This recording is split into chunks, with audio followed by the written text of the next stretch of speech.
श्रीमद् भागवत महापुराण में 3 प्रकार के भक्तों की चर्चा कही गई है। प्रथम भक्त को कहते हैं सात्विक भक्त, दूसरे प्रकार के भक्त को कहते हैं राजसिक भक्त और तीसरे प्रकार के भक्त को कहते हैं तामसिक भक्त। तो हम सब लोग अभी यह जांच करेंगे, टेस्ट करेंगे कि हम लोग किस प्रकार के भक्त हैं। तो सबसे पहले सात्विक भक्त, जो भक्त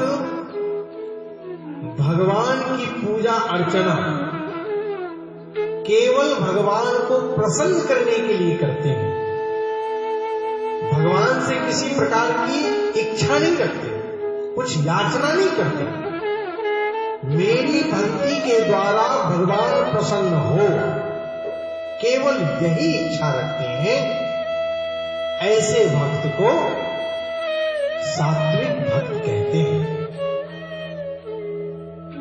दूसरे हैं राजसिक भक्त। हम लोग मंदिर जाते हैं, भगवान के सामने अपने कष्ट को कहते हैं, वेदना को कहते हैं, प्रभु मुझे पुत्र नहीं है, पुत्र दे दीजिए, मेरे बेटे को नौकरी नहीं है, उसे नौकरी दे दीजिए, धर्मपत्नी बीमार है, उसकी बीमारी को दूर कर दीजिए, समाज में प्रतिष्ठा नहीं है, प्रतिष्ठा बना दीजिए, रिश्तेदार नाराज हैं, उन्हें ठीक कर दीजिए। इस प्रकार की जो भगवान से हम लोग याचना करते हैं और उनके बदले में भगवान को थोड़ा सा लड्डू, केला, अगरबत्ती, फूल चढ़ा देते हैं, इस प्रकार की भक्ति को राजसिक भक्ति कहा जाता है।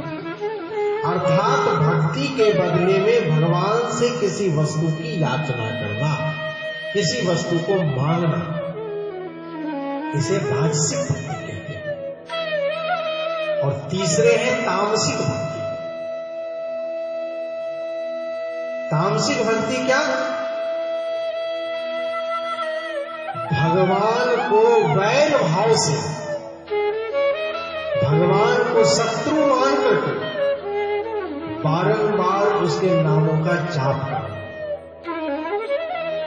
जैसे कंस को भी हमारे शास्त्र में भगवान का भक्त ही माना जाता है, क्योंकि कंस भी बारंबार भगवान कृष्ण का ही नाम लेता था, भले वह शत्रु के रूप में नाम ले। रावण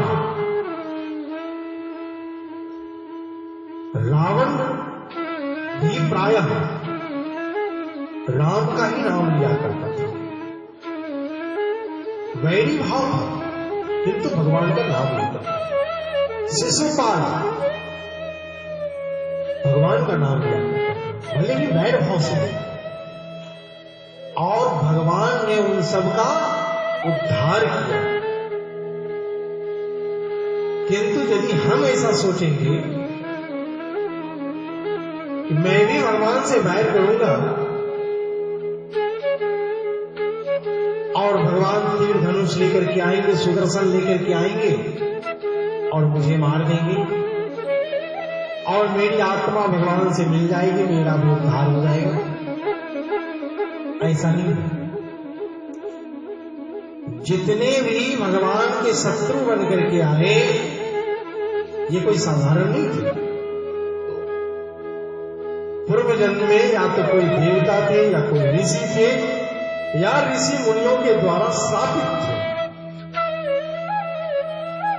हिरण्याक्ष, हिरण्यकशिपु, रावण, कुंभकर्ण, शिशुपाल, दंतवक्र, ये कौन थे? भगवान विष्णु के धाम में, वैकुंठ धाम में रहने वाले जय और विजय नामक भगवान के ही पार्षद थे। जब सनकादि मुनि कौन? सनक, सनंदन, सनातन और सनत कुमार, ये 4 नाम है, ध्यान दें। सनत, सनंदन, सनातन और सनत कुमार, ये चारों ब्रह्मा जी के पुत्र हैं। सदैव ही इनकी अवस्था 5 वर्ष की रहती है। अब बहुत वेश में रहते हैं, अर्थात कोई वस्त्र नहीं पहनते। अब बहुत वेश, भगवान से मिलने की इच्छा से वैकुंठ धाम गए। 6 दरवाजे पार कर लिए। 7वें दरवाजे पर जो ही गए,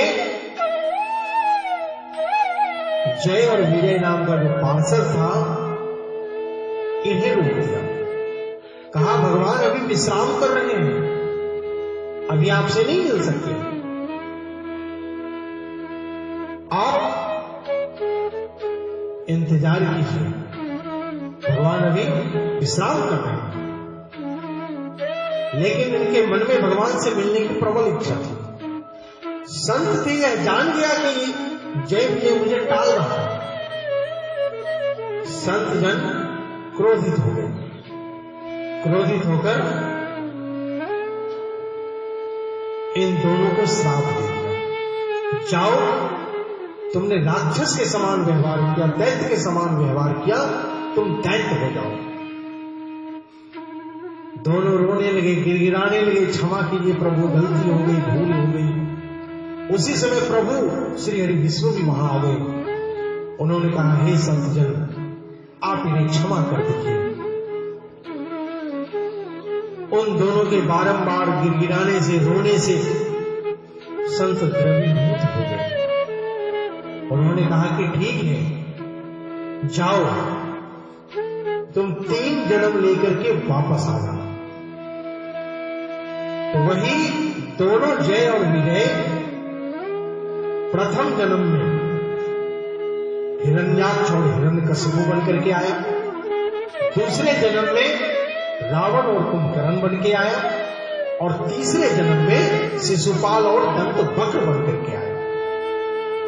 कई लोग कहते हैं कि कंस ही रावण के अंश से आया। नहीं, कंस नहीं, कंस तो कालनेमी के अंश से आया। जो देवासुर संग्राम में कालनेमी नाम का दैत्य भगवान विष्णु के हाथों मारा गया, वही कालनेमी द्वापर युग में कंस बन करके आया। उसकी एक अलग कथा है जो आप आगे सुनेंगे। तो ये सारे के सारे तामसिक भक्त थे और संतों के द्वारा श्रापित थे, इसलिए भगवान के हाथों इनका उद्धार हुआ। तो अब हम अपने आप को यह जांच करें कि हम सात्विक भक्त हैं, राजसिक भक्त हैं या तामसिक भक्त हैं। भक्ति के संबंध में हमारे संतों ने कहा, आप भगवान से कुछ भी मत मांगिए, बहुत प्रबल इच्छा हो तो भक्ति मांग लीजिए, क्योंकि भगवान को सब कुछ पता है, आपको क्या चाहिए और क्या नहीं चाहिए। भगवान आप जो मांगेंगे यह आवश्यक नहीं है कि वह दे देंगे। भगवान देते वही हैं जो हमारे लिए अनुकूल हो, हमारे लिए अच्छा हो, चाहे वह सुख हो अथवा दुख हो, दोनों ही भगवान का दिया हुआ है। इसलिए आप यह चिंता ना करें कि भगवान आज हमें कष्ट में रखा है, भगवान नाराज है, भगवान अप्रसन्न है। भगवान अप्रसन्न नहीं है, नाराज नहीं है। आपको जिस चीज की आवश्यकता है भगवान ने वही वस्तु आपको दी है। इसके पीछे अवश्य ही उनका ही कोई कारण है, क्योंकि भगवान की इच्छा के बगैर एक पत्ता भी नहीं हिलती। जब पत्ता नहीं हिल सकता है तो हमारे जीवन में सुख और दुख आ ही कैसे आ सकता है। इसलिए आप चेष्टा करें सात्विक भक्त बनो, भगवान की सदैव कृपा बने।